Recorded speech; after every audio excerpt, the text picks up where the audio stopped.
sila ay takot sa kanilang ginagawa mismo. Hindi po yan gagawain ng Senado na mag-impluensya ng resource person. Never pa nangyari yan na mayroong pumunta doon sa baba, tinakot yung nakakulong, cited in contempt na resource person. Gawain nila yan sa House of Representatives. Yesterday, after the hearing, or during the hearings that they were conducting in the House, Speaker Martin Romualdez called me and said that their committee was allowing Mr. Hernandez to remain in the House and in the House of Representatives, and that he was requesting that he not be returned back to the Senate because of some fear for his life. That is according to him. So what I did was I asked the Speaker what he plans, because we cannot allow that. I said he is under our custody and therefore he is in contempt in the Senate. Pag iniwan namin sa inyo, sabi ko, ibig sabihin niyan para namin pinawalan. Correct, Kaya Mr. hindi President. ako pumayag. Correct. So Correct. what I did was I asked the Sergeant at Arms to bring Mr. Hernandez to the PNP Custodial Center, and that is where he is now. Still under the care of the OSAA. Mr. President, is there a possibility that we can commit him back here in the Senate? Of course, during the he's still under custody of the Senate, and therefore Let him be jailed here, Mr. President. indirects. We had to give in to the request of the Speaker that he be not returned here as. Yeah, but Mr. President, I think as we speak, the jurisdiction of the person of Bryce Hernandez belongs to the Senate. Yes, and that's why we can call him here anytime we need him. Thank you, Mr. President. Yeah. Senator Alan Cayetano is recognized. Sir President, on that Minority point, Leader is recognized. may I know, Sir President, will that be the new rule? Because under the present rule, kung sino may jurisdiction, siya yung magde-decide. So for example, siya ay incarcerated under RTC. So magpapaalam tayo sa RTC kung pwede natin hiramin. So nagpaalam sila sa atin kung pwede nila hiramin yung witness. Kasi insulto po sa atin yung sabihin may mangyayari sa kanya dito. Unang-una po, 24 tayo na lahat independent. Sinabi na rin po ng Senate President na ginagalang natin na independent ang Senate. Never naman po nagkaroon ng problema dito. ZTE, Pangulo pa. I remember dito, muti kaming maghablutan, if Senator Lacson remembers, with former Congressman Andaya, with our other witnesses, with Secretary Neri. Diba, parang may PSG pa atang pumasok, whatever, no? But we were able to handle it well and come to a conclusion. My point, Mr. President, is this. What if the reverse happens now? What if we borrow a witness from the House? Is that the new rule now? Na PNP custodial na? Or makikiusap tayo pabalik sa House? Because I don't think we should change rules without doing it either in caucus as a group. But I see the wisdom, Mr. President, of your immediate action. I'm not questioning your immediate action, Mr. President. I'm just asking, moving forward, shouldn't we keep the old rule na kung sino may custody, yun ang mag-keep nung custody niya, Mr. President? Yes, and that is the decision that the presiding officer made last night. Indeed, you are right. He is in our custody. Now, what we did yesterday was what we call parliamentary courtesy in accepting the proposal that he be not returned here but still under the care of the Senate. Now, in the issue of, let's say, keeping it here, or the previous tradition that the Senate may cite in contempt anyone and keep him here. We have also placed a witness to Muntinlupa, if you will recall. Yes. We also even sent somebody to the Pasay City Jail. So I don't see any reason why we cannot commit this particular fellow to the PNP Custodial Center. But then again, I will leave it to the decision of the body. That was my decision last night. But if there is something that is a new decision that you would want, I will throw it to the body. Mr. President, I respect your decision, and I will tell you if I don't. I have always been honest and told you what I thought, no? And I do agree that certain decisions have to be made right away by the Senate President at that point. And you do not want a constitutional crisis or ayaw natin mag-agawan ng witness sa gitna ng and perception is important. Kung nakipag-agawan po kayo o tayo kagabi, it would appear na baka may katotohanan yung sinabi about senators kaya pinipilit natin dito. The problem is, meron din kasing perception tuloy that by not having him back here, baka nga totoong ini-impluwensya natin. But from my point of view, from my limited point of view at this point in time, when he was here, no one was talking to him from the Senate panel. But according to Senator Marcoleta, he got information that the witness was being asked to single out senators there. So only God knows if Senator Jinggoy is the good one or the better one. Only God knows the totality of accusations against Brother Joel. But what do I know? I know na si Brother Joel, 2016 pa lang, 2017, when I left the Senate to go to the DFA, speech na ng speech to tungkol sa flood control eh. Even President Duterte had a speech na ang problema ko, DPWH. And never tinago ni ano yun, ni President Duterte. Nandun yun po, nasa Facebook, nasa TikTok na sinasabi niya, baka may ghost project pa. 2022, to be fair to our new chairman of the Committee on the Blue Ribbon Committee, and the Senate President, you weren't here at that time, but I'm sure you monitored it.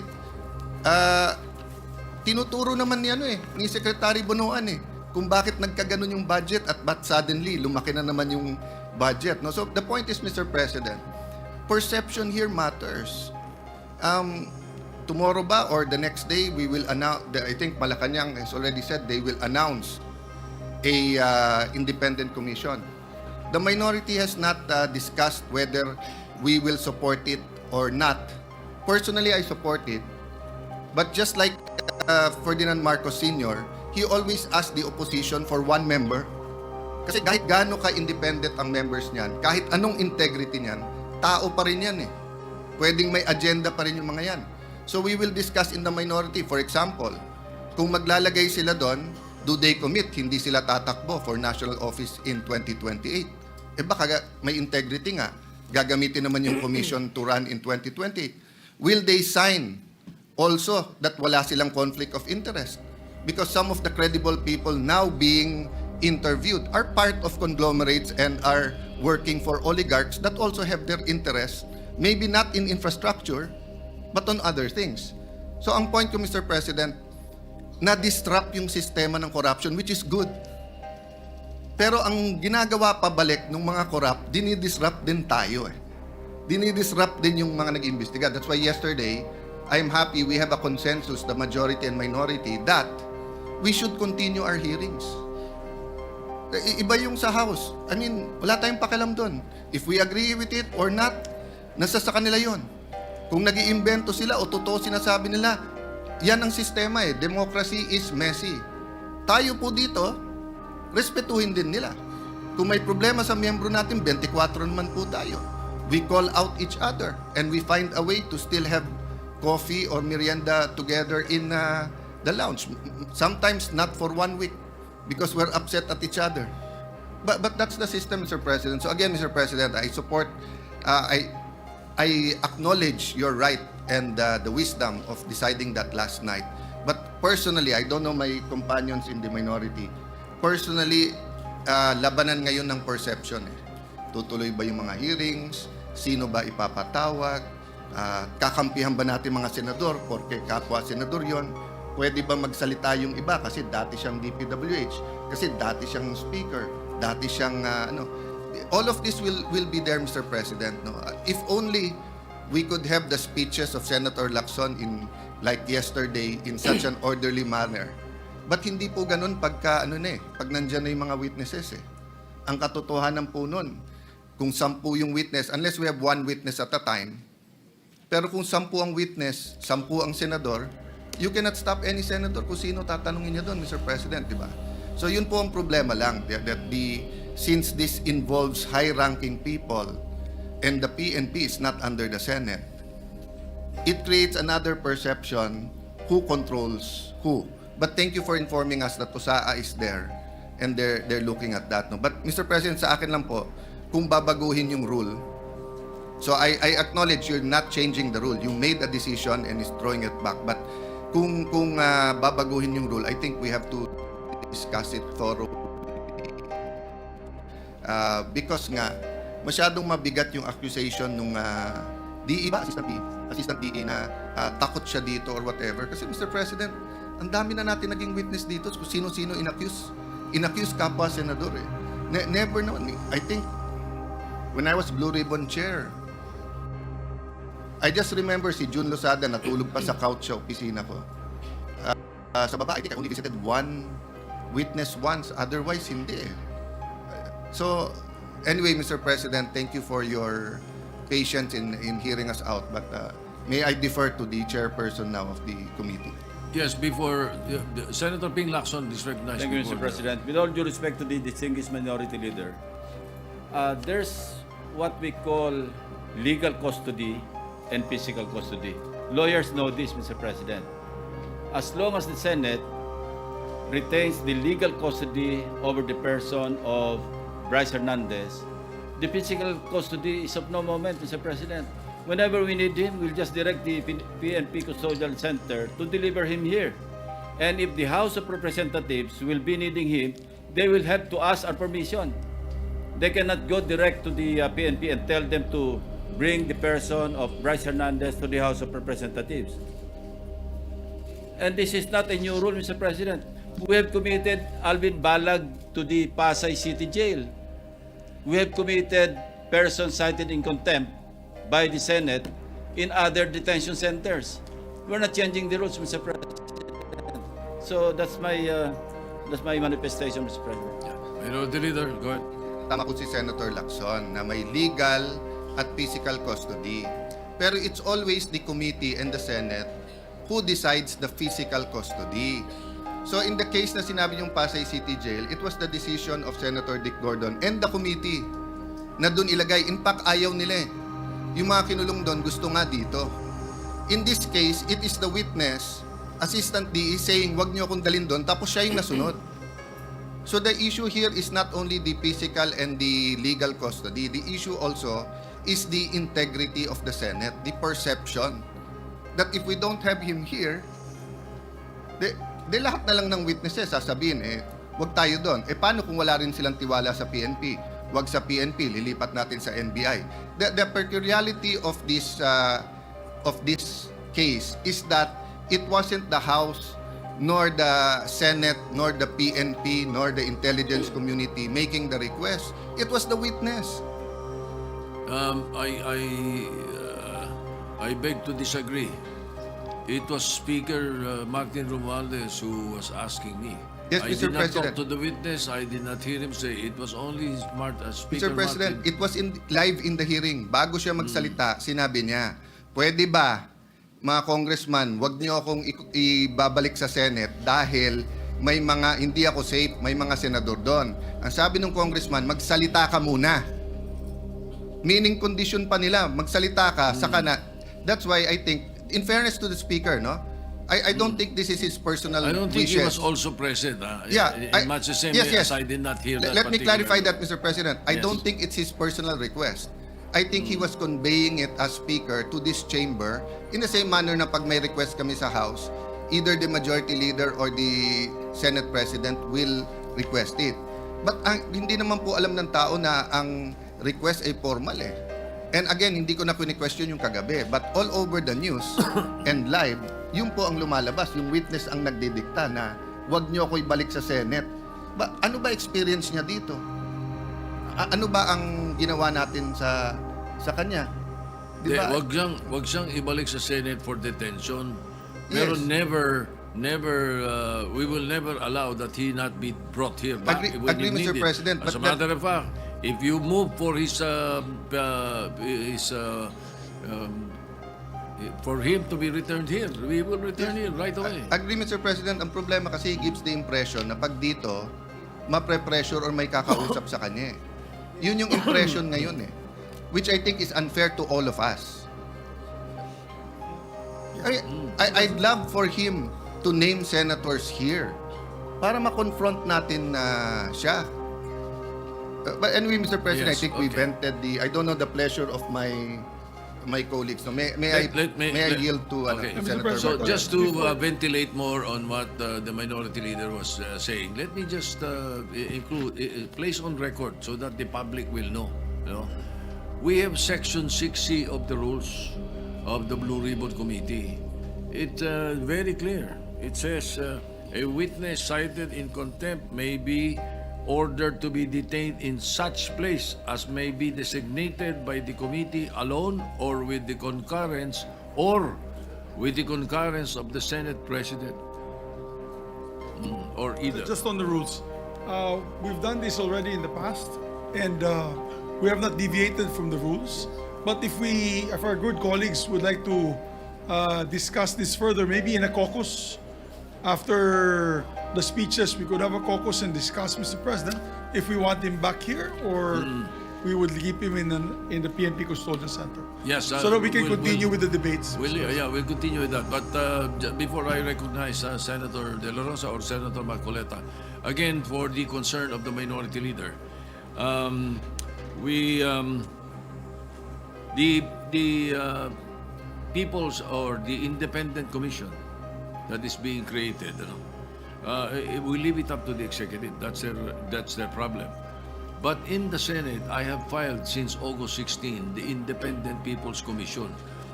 Perhaps your concern can be addressed in our own bill. I hope very soon we will be conducting a hearing at the matter. Yeah, both, Mr. President, because if you remember, during the time of Ferdinand Marcos Sr., there were independent commissions.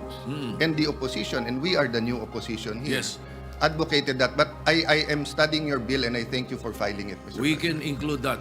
We can include that. And this bill will be a lot better than the executive order because the executive order can be shut down by the Supreme Court. But especially Section 4 of the proposed executive order. But in Section 4 of the Independent People's Commission, we are practically addressing that already right there in the bill. All right, thank you. Senator, are you giving way? Senator you, Mr. Marcoleta is President. recognized. May I have the permission, Mr. President, to read your letter addressed to the House Infrastructure Committee dated September 8, 2025. This is to formally approve your request for Mr. Bryce Hernandez to attend your hearing tomorrow, September 9, 2025, 9 a.m. at the People's Center House of Representatives. We expect that he be returned safely immediately after the said hearing to the Senate. So this is very categorical, Mr. President. Their request that he be called for hearing in the House of Representatives was conditioned upon his safely return to the Senate. There is no need for a motion, Mr. President. I was still the chairman of Blue Ribbon Committee at the time, and it was very clear that we committed him to the custody of our Sergeant-at-Arms. Not in Quezon City, not anybody else. And so, as already asked by Senator Alan, we are not supposed to change the rule. I move, Mr. President, that he be back immediately to the custody of the Senate, not only because this is the condition that you gave them, but more importantly, in order to erase the perception that if he is here in the Senate, he is not safe. I will reject the idea that if he returns in the Senate, manganganib ang buhay niya. It is as if that we're giving credence to his statement, which I believe is not true, Mr. President. Mr. President. Majority Leader. Yes, Mr. President, with due respect to our colleague, Senator Marcoleta, there was an intervention. Actually, he was supposed to come back to the Senate, but the Speaker of the House had intervened and asked if he can be kept in the House which you did not agree. And you said that we will put him in the PNP Custodial Center under the custody still of OSA and the Senate. Legal custody of the Yes. Senate. So Still. when he wrote the letter, Your Honor, wala pang intervention. So walang kasalanan dyan si Senate President. He was going to bring him in, but we are not bending any rule. But the because the Senate request- President already has said the rule. Mr. which President, allows the us- request of the Speaker of the House of Representatives is inconsequential here. Legal or otherwise, the custody must be here. They are only asking us to lend him to their committee. The legal custody is still acquired by the Senate. And then, the committee was the one who ordered him to be legally detained in the custody of the Senate. The committee was the one who did that, not the Speaker of the House of Representatives. He could request that, but we are sorry to deny that Maybe, because Mr. the President, legal Mr. custody, President, yeah. legal or physical, is still with the Senate. Mr. President, I think the points raised by Senator Marcoleta are valid. There's just, I think at that time, the witness had no fear of his life, but now he has fear of his life. We will guarantee that he's safe, even if he's in the Senate. No, that's why we're guaranteeing his safety if he's here in the Senate. But let's also be transparent, Your Honor, because I think the question there is, kung meron bang mag-iimpluwensya pa sa kanya. That Diba? was the point of the Later on. minority leader. Correct. There might be a perception that if he's here, he might be influenced by someone. That is also Correct, Mr. President. the minority leader made mention of that. And that's why I believe the Senate President made that decision to keep him in a neutral area, which is the PNP Custodial Center. But then again, Mr. President, we're a deliberative body. If the body would wish him back here to the Senate, then we can discuss it. Of course. Mr. President, just a quick intervention. Go ahead, Senator Lacson. I would like to echo the earlier manifestation of the majority leader. Yung letter po ng ating Senate President was valid before the intervening event occurred. So we cannot invoke the letter of the Senate President kasi wala pa yung intervening event na mayroong request from the Speaker of the House. And the Senate President, using his own wisdom, granted the request, but we have not given the legal custody of Bryce Hernandez to the House. We still maintain or retain the legal custody over his person. And as I mentioned earlier, kung kailangan siya ng House, they will have to seek permission from the Senate President. Again, yes, they are not in Thank you, Mr. custody. President. Yes, Mr. Senator De La Rosa, President. yes, go ahead. Thank you, Mr. President. Mr. President, You know, Let Senator De La Rosa speak first. Go ahead. we have a very sad experience, Mr. President. Because if the reason why the Speaker requested for Bryce Hernandez to be detained not in the Senate, because for fear of being influenced by anybody or any member of the Senate, alam mo, Mr. President, Colonel Grijaldo, nag-testify dito sa ating committee about the wrongdoings of the members of the Quadcom. Nagsumbong siya dito, Mr. President. And after he read his statement, sabi niya sa amin, Sir, can I be protected by the Senate? Dahil alam kong pinag-initan na ako ngayon ng House. So, I share the information to the committee and even to the leadership of the Senate. But the following day or the days after, he was required to appear before the Quadcom and he was cited in contempt. Nang siya ay na-contempt, kinulong siya doon. At nang kinulong siya doon, look what happened. Binobombard siya doon, pinupuntahan siya doon at sinasabihan na huwag yung gusto namin na mangyari, gawin mo na para makalabas ka na dito sa kulungan. Hindi nag-give in si Colonel Grijaldo.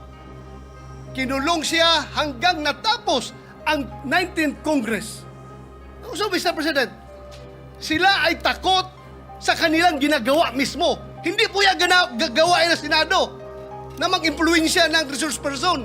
Never pa nangyari yan na Merong pumunta doon sa baba, tinakot yung nakakulong, cited in contempt na resource person. Gawain nila yan sa House of Representatives. Ginawa nila kay Rinaldo.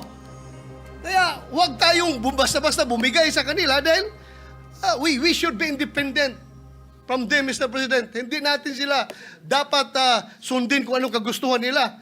We have to stand on our own. Thank you, Mr. President. Mr. President, Yes, Senator Marcoleta. noong pong September 8, 2025, ako pa rin po ang chairman ng Blue Ribbon Committee. Ang Blue Ribbon Committee po ang nag-approve ng legal and physical custody nung ma-cite in contempt si Bryce Hernandez. Nung makiusap po ang Speaker ng House of Representatives sa inyo, di po ba dapat nakonsulta naman ang chairman ng Blue Ribbon Committee? Dahil kami po, ginawa namin yon through the collective wisdom of the committee. Hindi po namin gawa-gawa yon. Kaya lang namin siya sinite in contempt sapagkat halos ipamukha na namin sa kanya ang mga datos. Ibinigay ko na sa kanya ang lahat ng ipinanalo at ipinatalo niya sa casino. Pati yung ginagamit niyang dalawang ID na galing sa LTO, ayaw pa niyang aminin. Ganun po yung nangyari. Gusto lamang namin siyang turuan ng leksyon para sa ganun kahit papano baka maisip niya na dapat sana mapahiya na siya sa sarili niya kung meron pa siyang kahihiyan. Dapat naman sana nung siya'y mag-request ngayon sa House of Representatives, hindi po sa kanya dapat manggaling ang request kung saan siya magko-custody. Ang custody po yung natapos na. Nagsalita na po ang Blue Ribbon Committee. Bakit po hindi man lang nakonsulta ang Blue Ribbon Committee? Bakit kailangan po ang House of Representatives Speaker ang mananaig sa kanyang request? Kalabisan na po ba ang Blue Ribbon Committee noong araw na yon, Mr. President? May I be clarified on what date that transpired? Yesterday or September 8 po. Monday? Yes, Mr. President. Majority Leader. Monday was the hearing here in the Senate. Monday he was cited in contempt. Yeah. But the hearing in the House was on Tuesday, September 9.